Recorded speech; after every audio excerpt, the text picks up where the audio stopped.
नमस्कार दर्शक बंधु जय जगन्नाथ। आज राशिफल वीडियो को आपण को स्वागत। दर्शक बंधु पवित्र चिता लगी अमावास्या जहाँकि चलित वर्ष अगस्ट 12 तारिख बुधवार दिन पड़वा जाऊँगी। 2026 मसीह ये चिता लगी अमावास्या अत्यंत खास रहा जाऊँगी कहीं चिता लगी अमावास्या दिन भयंकर सूर्य परख होगापाई जाऊँ जार स्वतंत्र प्रभाव 12 गोटी राशिचक्र पड़वा जाऊँगी। चिता लगी अमावास्या दिन भयंकर सूर्य परख पड़ू यार प्रभाव राशिचक्र पड़वा जाऊँगी। ता सहित ग्रह नक्षत्र किछि संयोग घटवाक जाऊँगी।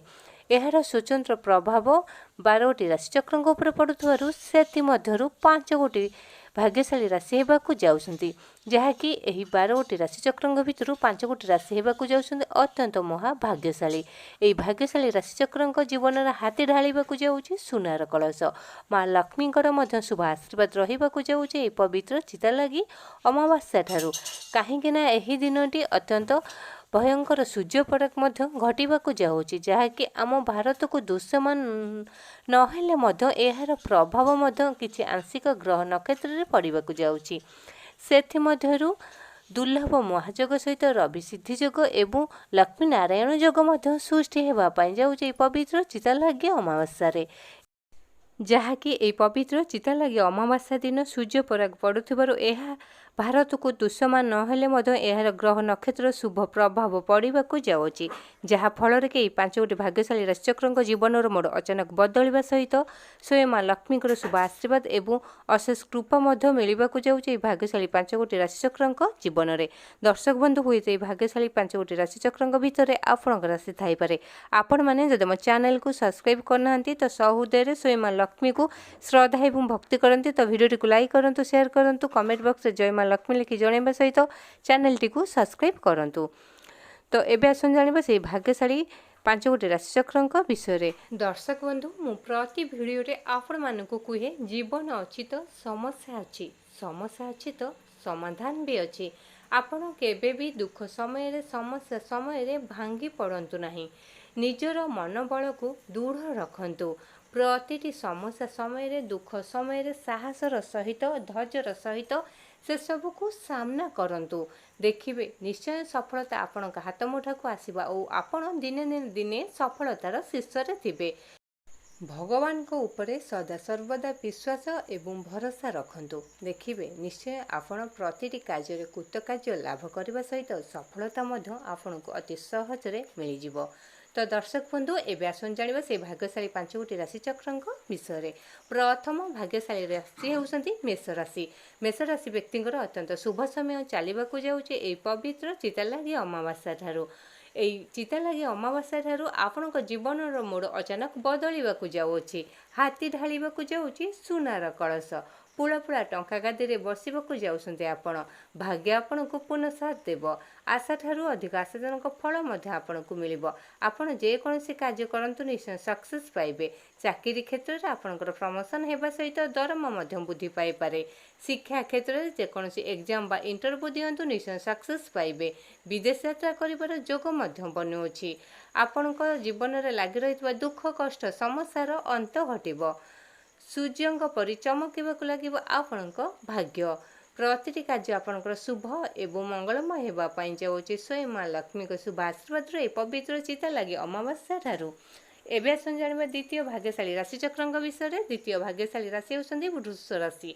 वृष राशि व्यक्ति अत्यंत शुभ समय चलवाक जाऊँगी पवित्र चिता लगी अमावास्या ठारू।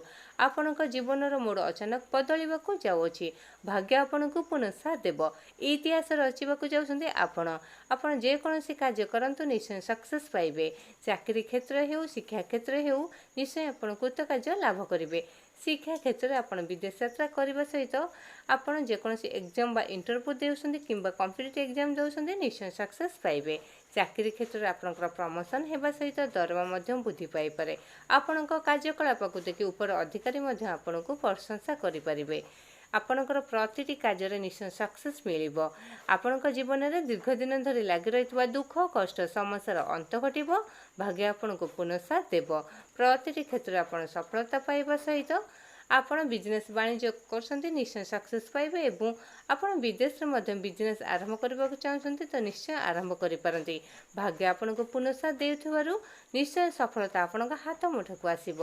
ଆପଣ ପୌତ୍ରିକ ସମ୍ପତ୍ତିରୁ ଲାଭବାନ ହୋଇପାରନ୍ତି। ଆର୍ଥିକ ସମସ୍ୟା ଦୂରେଇ ଯାଇ ଅଚାନକ ଧନ ପ୍ରାପ୍ତି ହେବାର ଯୋଗ ବନିବା ସହିତ ପୌତ୍ରିକ ସମ୍ପତ୍ତିରୁ ମଧ୍ୟ ଲାଭବାନ ହୋଇପାରନ୍ତି। ଆପଣ ଯେକୌଣସି କାର୍ଯ୍ୟ କରନ୍ତୁ ନିଶ୍ଚୟ ସଫଳତା ଆପଣଙ୍କ ହାତ ମୁଠକୁ ଆସିବ। ପ୍ରତିଟି କାର୍ଯ୍ୟ ଆପଣଙ୍କର ଶୁଭ ଏବଂ ମଙ୍ଗଳମୟ ହେବା ପାଇଁ ଯାଉଛି ଚିତା ଲାଗି ଅମାବାସ୍ୟା ଠାରୁ ସ୍ୱୟଂ ମା ଲକ୍ଷ୍ମୀଙ୍କ ଶୁଭ ଆଶୀର୍ବାଦରୁ। ତ ଦର୍ଶକ ବନ୍ଧୁ ଏବେ ଆସନ୍ତୁ ଜାଣିବା ଦ୍ୱିତୀୟ ଭାଗ୍ୟଶାଳୀ ରାଶିଚକ୍ରଙ୍କ ବିଷୟରେ। ଦ୍ୱିତୀୟ ଭାଗ୍ୟଶାଳୀ ରାଶି ହେଉଛନ୍ତି ସିଂହ ରାଶି। ସିଂହ ରାଶି ବ୍ୟକ୍ତିଙ୍କର ଅତ୍ୟନ୍ତ ଶୁଭ ସମୟ ଚାଲିବାକୁ ଯାଉଛି ଚିତା ଲାଗି ଅମାବାସ୍ୟା ପରଠାରୁ। ଆପଣଙ୍କ ଜୀବନ ଅତ୍ୟନ୍ତ ସୁଖ ଶାନ୍ତି ସମୃଦ୍ଧି ଭରିଯିବା ସହିତ ଦୀର୍ଘ ଦିନ ଧରି ଲାଗି ରହିଥିବା ଦୁଃଖ କଷ୍ଟ ସମସ୍ୟାର ଅନ୍ତ ଘଟିବ। ଭାଗ୍ୟ ଆପଣଙ୍କୁ ପୁନଃସାଥ ଦେବ। ଆଶାଠାରୁ ଅଧିକ ଆଶାଜନକ କାର୍ଯ୍ୟ ମଧ୍ୟ ଆପଣଙ୍କୁ ମିଳିବ। ଆପଣ ଯେକୌଣସି କାର୍ଯ୍ୟ କରନ୍ତୁ ନିଶ୍ଚୟ ସଫଳତା ପ୍ରାପ୍ତି ହେବେ। ସମାଜରେ ମାନ ସମ୍ମାନ ଯଶ ବୃଦ୍ଧି ପାଇବ। କୋର୍ଟ କଚେରୀ ମାଲି ମକଦ୍ଦମା ସମସ୍ତ ରାୟ ଆପଣଙ୍କ ସପକ୍ଷରେ ଯିବାରୁ ଆପଣଙ୍କ ମନ ମଧ୍ୟ ଅତ୍ୟନ୍ତ ପ୍ରଫୁଲ୍ଲିତ ରହିବ। ବାକି ଦେୟ ଅତି ସହଜରେ ମିଳିଯିବ। ଆଉ ଆର୍ଥିକ ସମସ୍ୟା ଆପଣଙ୍କର ଦୂରେଇ ଯାଇ ଅଚାନକ ଧନ ପ୍ରାପ୍ତି ହେବାର ଯୋଗ ବନିବା ସହିତ ପୁଳା ପୁଳା ଟଙ୍କା ଗାଦିରେ ବସିବାକୁ ଯାଉଛନ୍ତି ଆପଣ। ହୁଏତ ଦୁନିଆର ସବୁଠାରୁ କୋଟିପତି ରାଶି ବନିପାରନ୍ତି ଆପଣ। ପ୍ରତିଟି କାର୍ଯ୍ୟର ସଫଳତା ପାଇବା ସହିତ ଆପଣଙ୍କ ପରିବାରରେ ସୁଖ ଶାନ୍ତି ସମୃଦ୍ଧି ବୃଦ୍ଧି ପାଇବ ଏବଂ କୌଣସି ମାଙ୍ଗଳିକ କାର୍ଯ୍ୟ କରିବାର ଯୋଗ ବନିବା ସହିତ ଯଦି କେହି ଅବିବାହିତ ଅଛନ୍ତି ତ ବିବାହ ଯୋଗ ମଧ୍ୟ ଆପଣଙ୍କର ଖୋଲିବାକୁ ଯାଉଅଛି। କର୍ମକ୍ଷେତ୍ରରେ ଅତ୍ୟନ୍ତ ସଫଳତା ପ୍ରାପ୍ତି ହେବା ସହିତ ପ୍ରଶଂସାର ପ୍ରାପ୍ତି ମଧ୍ୟ ହୋଇପାରନ୍ତି। ପ୍ରତିଟି କାର୍ଯ୍ୟ ଆପଣଙ୍କର ଶୁଭ ଏବଂ ମଙ୍ଗଳମୟ ହେବା ପାଇଁ ଯାଉଛି ସ୍ୱୟଂ ମା ଲକ୍ଷ୍ମୀଙ୍କ ଶୁଭ ଆଶୀର୍ବାଦ ରହିଛି ତା ଲାଗି ଅମାବାସ୍ୟା ଠାରୁ। ଏବେ ଆସନ୍ତୁ ଜାଣିବା ତୃତୀୟ ଭାଗ୍ୟଶାଳୀ ରାଶିଚକ୍ରଙ୍କ ବିଷୟରେ। ତୃତୀୟ ଭାଗ୍ୟଶାଳୀ ରାଶି ହେଉଛନ୍ତି କୁମ୍ଭ ରାଶି। କୁମ୍ଭ ରାଶି ବ୍ୟକ୍ତିଙ୍କର ଅତ୍ୟନ୍ତ ଶୁଭ ସମୟ ଚାଲିବାକୁ ଯାଉଛି ଏ ଚିତା ଲାଗି ଅମାବାସ୍ୟା ପରଠାରୁ। ଆପଣଙ୍କ ଜୀବନରେ ଦୀର୍ଘ ଦିନ ଧରି ଲାଗି ରହିଥିବା ଦୁଃଖ କଷ୍ଟ ସମସ୍ୟାର ଅନ୍ତ ଘଟିବ। ଭାଗ୍ୟ ଆପଣଙ୍କୁ ପୁନଃସାଥ ଦେବ। ଆଶାଠାରୁ ଅଧିକ ଆଶାଜନକ ଫଳ ମଧ୍ୟ ଆପଣଙ୍କୁ ମିଳିବ। ଆପଣ ଯେକୌଣସି କାର୍ଯ୍ୟ କରନ୍ତୁ ନିଶ୍ଚୟ ସକ୍ସେସ୍ ପାଇବେ। ପୌତ୍ରିକ ସମ୍ପତ୍ତିରୁ ଆପଣ ଲାଭବାନ ହୋଇପାରନ୍ତି। ଆପଣଙ୍କର ପରିବାରରେ ଦୀର୍ଘ ଦିନ ଧରି ଲାଗି ରହିଥିବା ଦୁଃଖ କଷ୍ଟ ସମସ୍ୟାର ଅନ୍ତ ଘଟିବା ସହିତ ଆପଣଙ୍କର ଯେକୌଣସି ନୂତନ ବିଜନେସ୍ ଆରମ୍ଭ କରିବେ ନିଶ୍ଚୟ ସକ୍ସେସ୍ ପାଇବେ। ଆପଣଙ୍କର ସ୍ୱାସ୍ଥ୍ୟ ଅବସ୍ଥାରେ ନୂତନ ପରିବର୍ତ୍ତନ ଦେଖାଦେବ। ସ୍ୱାସ୍ଥ୍ୟ ମଧ୍ୟ ବହୁତ ଭଲ ରହିବ। ଆର୍ଥିକ ସମସ୍ୟା ଦୂରେଇ ଯାଇ ଅଚାନକ ଧନ ପ୍ରାପ୍ତି ହେବାର ଯୋଗ ବନିବା ସହିତ ଆପଣ ପୌତ୍ରିକ ସମ୍ପତ୍ତିରୁ ମଧ୍ୟ ଲାଭବାନ ହୋଇପାରନ୍ତି। ଶିକ୍ଷା କ୍ଷେତ୍ରରେ ଯେକୌଣସି ଏକ୍ଜାମ୍ ବା ଇଣ୍ଟରଭ୍ୟୁ ଦିଅନ୍ତୁ ନିଶ୍ଚୟ ସକ୍ସେସ୍ ପାଇବେ। ଚାକିରି କ୍ଷେତ୍ରରେ ଆପଣଙ୍କର ପ୍ରମୋସନ୍ ହେବ। ପ୍ରତିଟି କାର୍ଯ୍ୟ ଆପଣଙ୍କର ଶୁଭ ଏବଂ ମଙ୍ଗଳମୟ ହେବା ପାଇଁ ଯାଉଛି ସ୍ୱୟଂ ମା ଲକ୍ଷ୍ମୀଙ୍କ ଶୁଭ ଆଶୀର୍ବାଦରୁ ଏ ପବିତ୍ର ଚିତା ଲାଗି ଅମାବାସ୍ୟା ଠାରୁ। ଏବେ ଆସନ୍ତୁ ଜାଣିବା ଚତୁର୍ଥ ଭାଗ୍ୟଶାଳୀ ରାଶିଚକ୍ରଙ୍କ ବିଷୟରେ। ଚତୁର୍ଥ ଭାଗ୍ୟଶାଳୀ ରାଶି ହେଉଛନ୍ତି ଧନୁ ରାଶି। ଧନୁ ରାଶି ବ୍ୟକ୍ତିଙ୍କର ଅତ୍ୟନ୍ତ ଶୁଭ ସମୟ ଚାଲିବାକୁ ଯାଉଛି ସ୍ୱୟଂ ମା ଲକ୍ଷ୍ମୀଙ୍କ ଶୁଭ ଆଶୀର୍ବାଦରୁ ଏ ପବିତ୍ର ଚିତା ଲାଗି ଅମାବାସ୍ୟା ଠାରୁ। ଆପଣଙ୍କ ଜୀବନରେ ଦୀର୍ଘ ଦିନ ଧରି ଲାଗି ରହିଥିବା ଦୁଃଖ କଷ୍ଟର ଅନ୍ତ ଘଟିବାକୁ ଯାଉଅଛି। ଆପଣଙ୍କର ପ୍ରତିଟି କାର୍ଯ୍ୟରେ ସଫଳତା ହିଁ ସଫଳତା ମିଳିବ। ମାଟି ଛୁଇଁଲେ ବି ହୋଇଯିବ ସୁନା। ପୁଳା ପୁଳା ଧନ ବର୍ଷା ହେବା ପାଇଁ ଯାଉଛି ଆପଣଙ୍କ ଜୀବନରେ। ଇତିହାସ ରଚିବାକୁ ଯାଉଛନ୍ତି ଆପଣ। ଦୁନିଆର ସବୁଠାରୁ କୋଟିପତି ଭାଗ୍ୟଶାଳୀ ହୋଇପାରନ୍ତି ଆପଣ। ହୁଏତ ଆପଣଙ୍କର ଦୀର୍ଘ ଦିନ ଧରି ଲାଗି ରହିଥିବା ଜୀବନର ସମସ୍ତ କଷ୍ଟର ଅନ୍ତ ଘଟିବାକୁ ଯାଉଅଛି। ପ୍ରତିଟି କ୍ଷେତ୍ରରେ ଆପଣ ସଫଳତା ପାଇବେ। ସମାଜରେ ମାନ ସମ୍ମାନ ଯଶ ବୃଦ୍ଧି ପାଇବ। କୋର୍ଟ କଚେରୀ ମାଲି ମକଦ୍ଦମା ସମସ୍ତ ରାୟ ଆପଣଙ୍କ ସପକ୍ଷରେ ଯିବାରୁ ଆପଣଙ୍କ ମନ ମଧ୍ୟ ଅତ୍ୟନ୍ତ ପ୍ରଫୁଲ୍ଲିତ ରହିବ। ଆର୍ଥିକ ସମସ୍ୟା ଦୂରେଇ ଯାଇ ଅଚାନକ ଧନ ପ୍ରାପ୍ତି ହେବାର ଯୋଗ ବନିବା ସହିତ ପୌତ୍ରିକ ସମ୍ପତ୍ତିରୁ ଆପଣ ମଧ୍ୟ ଲାଭବାନ ହୋଇପାରନ୍ତି।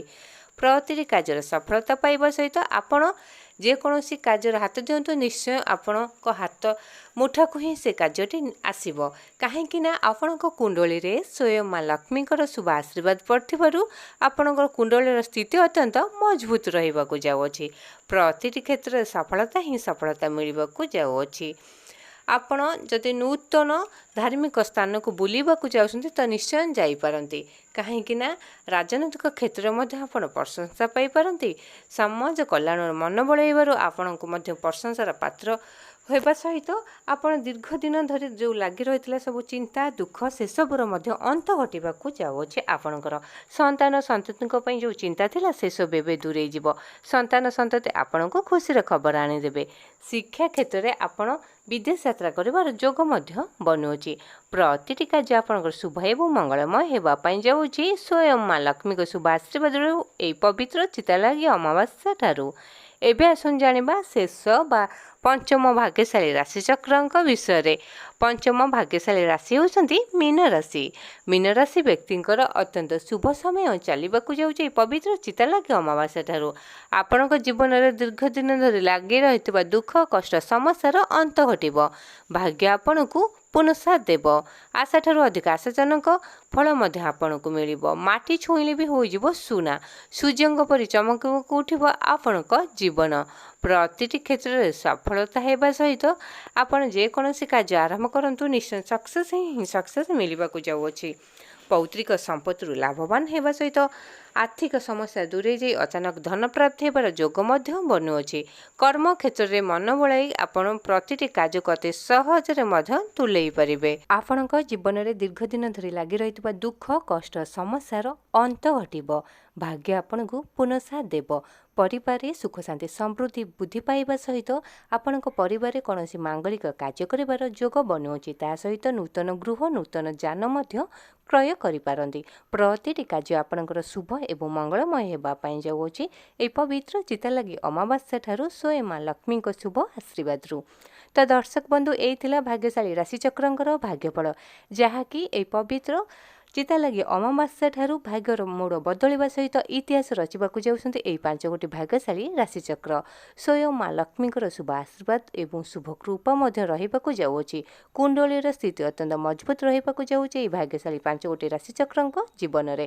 ପ୍ରତିଟି କ୍ଷେତ୍ରରେ ସଫଳତା ହିଁ ସଫଳତା ମିଳିବାକୁ ଯାଉଅଛି। ଇତିହାସ ରଚିବାକୁ ଯାଉଛନ୍ତି ଏହି ଭାଗ୍ୟଶାଳୀ ରାଶିଚକ୍ର। ତ ଦର୍ଶକ ବନ୍ଧୁ ହୁଏତ ଏହି ଭାଗ୍ୟଶାଳୀ ରାଶିଚକ୍ରଙ୍କ ଭିତରେ ଆପଣଙ୍କ ରାଶି ଥାଇପାରେ। ଆପଣମାନେ ଯଦି ସହୃଦୟରେ ସ୍ୱୟଂ ମା ଲକ୍ଷ୍ମୀଙ୍କୁ ଶ୍ରଦ୍ଧା ଏବଂ ଭକ୍ତି କରନ୍ତି ତ ଭିଡ଼ିଓଟିକୁ ଲାଇକ୍ କରନ୍ତୁ, ସେୟାର କରନ୍ତୁ, ଚ୍ୟାନେଲଟିକୁ ସବସ୍କ୍ରାଇବ୍ କରିବା ସହିତ କମେଣ୍ଟ ବକ୍ସରେ ଜୟ ମା ଲକ୍ଷ୍ମୀ ଲେଖି ଜଣାନ୍ତୁ।